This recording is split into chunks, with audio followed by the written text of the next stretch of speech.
आज उपवर्गीकरणाच्या विरोधामध्ये उपवर्गीकरणामध्ये बुलढाणा शहरातील चर्मकार समाजाची सभा होऊन या सभेमध्ये मोठ्या संख्येमध्ये चर्मकार समाज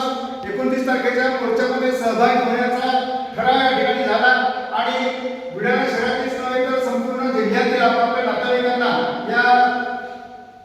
मोर्चामध्ये सहभागी होण्यासाठी प्रत्येकाने या ठिकाणी फोनद्वारे मेसेज देण्याचं आणि सोशल मीडियाच्या माध्यमातून सहभागी होण्याचं आवाहन या ठिकाणी करण्यात आलेलं आहे। तेव्हा संपूर्ण चर्मकार समाजाला विनंती आहे की या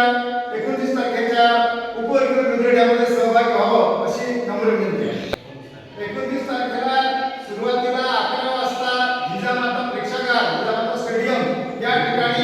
सभा होणार आहे। या सभेमध्ये अनुराग आंबेडकर, भीमराव आंबेडकर, राजकुमार बडोले, माजी केंद्रीय राज्य माजी समाज कल्याण मंत्री